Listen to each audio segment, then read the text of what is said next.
અક્ષન્નમી મદંતયવ પ્રિયા અદુખત અસ્તોખત સ્વભાનવો વિપ્રાનવિષ્ટયા મતીજો જાન્વિન્દ્રતે હરિ. નમો નમઃ. તમારા બધાનું સ્વાગત કરું છું આધ્યાત્મિક મહાશક્તિમાં.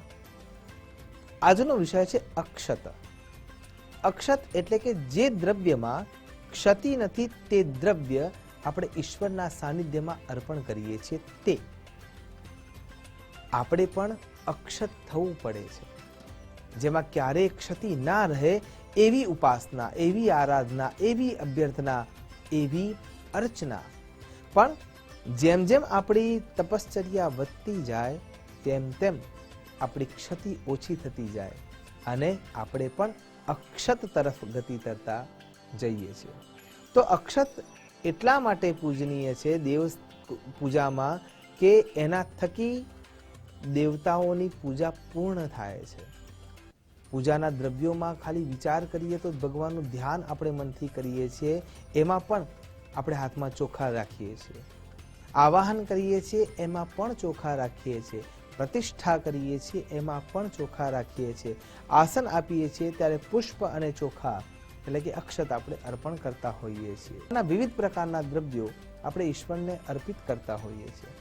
પણ એમાં પૂજામાં કોઈ દ્રવ્ય એવું છે કે જે આપણે ઈશ્વરને આપી શકતા નથી.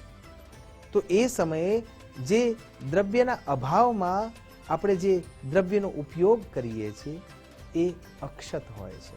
પણ ખરા અર્થમાં શું આ અક્ષતનું આટલું બધું મહત્વ હોઈ શકે? હા, હોઈ શકે. કેવી રીતે? નથી મફતમાં મળતા એના મોંઘા મૂલ ચૂકવવા પડતા, સંતને સંતપણા નથી મફતમાં મળતા. આ ઉક્તિને આપણે ચરિતાર્થ કરવી હોય તો એના માટે અક્ષત શ્રેષ્ઠ ઉદાહરણ છે.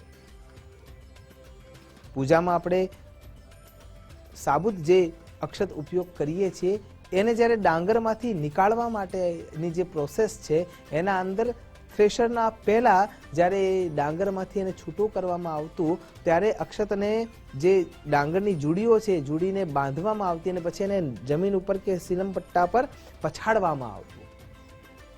એને એટલો માર સહન કરવો પડતો અને ત્યારે ડાંગરમાંથી એ બહાર આવતા. અને એ જે ડાંગરમાંથી બહાર આવે છે એ પહેલા જે એમને યાતના સહન કરવી પડી છે એ સામાજિક રૂપે જોવા જઈએ તો આપણે પણ વિચારવું જોઈએ કે આપણે જેટલું સહન કરીશું ને એટલા આપણે ચોખ્ખા થઈશું. અને જો એટલા આપણે ચોખ્ખા થઈશું તો દેવ શિર પર પહોંચી શકીશું. એટલે જ જે માર ખાય છે તે જ માલ ખાય છે. અને એટલા માટે અક્ષતને શ્રેષ્ઠ ગણવામાં આવે છે. બીજું પણ કારણ છે. અક્ષત એ એના પરિપાકની સૌથી છેલ્લી અવસ્થા છે. એના પછી જ્યારે જો ચોખાને જો રોપવામાં આવે તો એમાંથી છોડ ઉત્પન્ન થઈ શકતો નથી. અને એટલા માટે અક્ષત જેમાં હવે કોઈ ક્ષતિ રહી નથી એ જ દેવના શિર સુધી પહોંચી શકે છે. અને એટલા માટે દરેક પૂજામાં આપણે અક્ષતનો ઉપયોગ કરતા હોઈએ છીએ. પણ એવી રીતે જો જોવા જઈએ તો ઈશ્વર જે પૂર્ણતાએ પહોંચ્યું છે એને જ પોતાના નજીક વધારે રાખે છે. થોડા દાખલા લેવા જોઈએ. કેમ ઈશ્વરને ગુલાબનું પુષ્પ આપવામાં આવે છે? કેમ કે એ ઉગે છે કાંટાઓ વચ્ચે અને છતાંય એમાંથી નિર્લિપ્ત રહે છે. કહેવાનો તાત્પર્ય એ છે કે તમારા જન્મની પરિસ્થિતિ કોઈ પણ હોય પણ તમારા કર્મની પરિસ્થિતિ પૂર્ણતાએ પ્રાપ્ત થતી હોય અને એમાં પણ અન્યના સુખ માટે પ્રાપ્ત થતી હોય તો તમે ઈશ્વરના સાનિધ્ય સુધી પહોંચી શકો છો.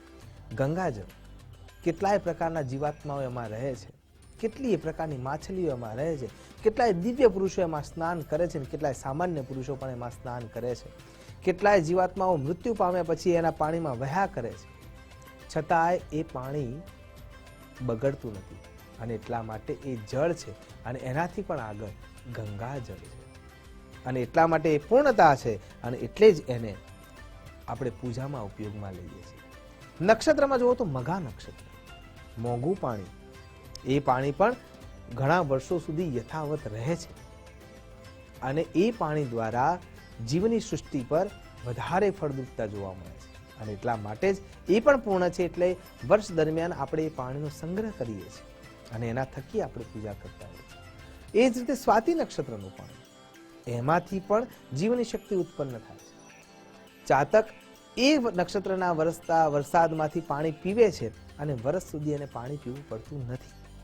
હલાહલ વિષ જો વધારવું છે તો સર્પે એ જ પાણીને ગ્રહણ કરવાનું હોય છે અને એનાથી આગળ જો એ પાણી જામનગરના પિરોટન નામના ટાપુ પર રહેલી કાલુ માછલી પીવે છે તો ઉત્તમ મોતી બની જાય છે.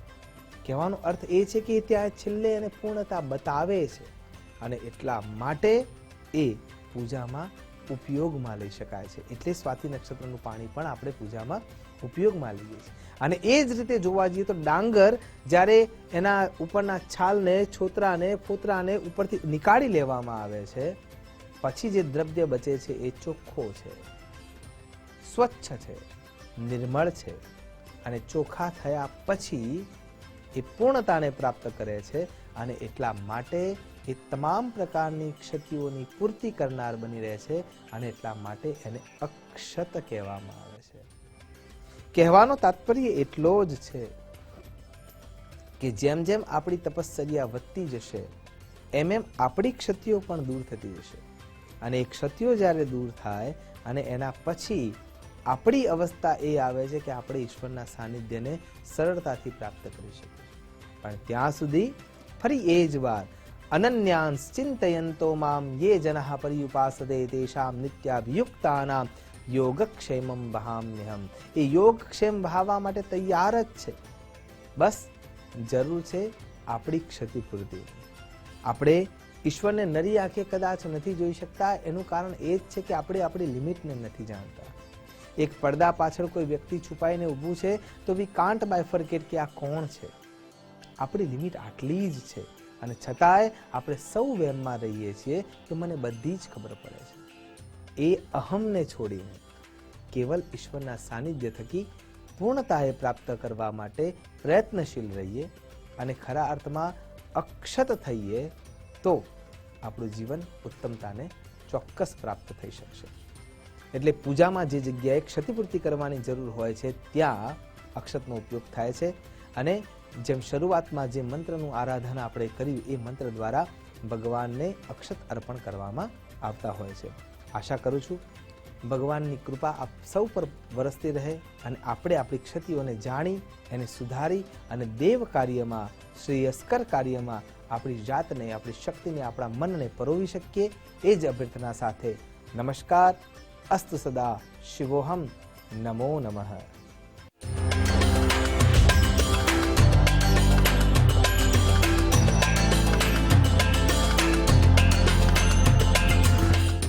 તપોભૂમિ ગુજરાતમાં આજે આપણે કર્યા રૂપાલની વરદાયીની માતાના દર્શન અને સાથે જ જાણ્યો પૂજામાં અક્ષતના ઉપયોગ સાથે જોડાયેલો સાર સંકેત. માતાના હાથનો સ્પર્શ તરસ્યા માટે જળધારા સમાન છે. માની નજરોનો સ્પર્શ આપણા અંતર્મન પર રહે અને આપણી પર માનો અનુપમ અનુગ્રહ ઉતરે, આપણું જીવન સાર્થક બને. એ જ પ્રાર્થના સાથે હવે કરીએ સમાપન. પણ આવતીકાલે ફરી મળીશું અને સાથે મળી કરીશું ઈશ્વરીય શક્તિની આરાધના. ત્યાં સુધી મને રજા આપશો. નમસ્કાર.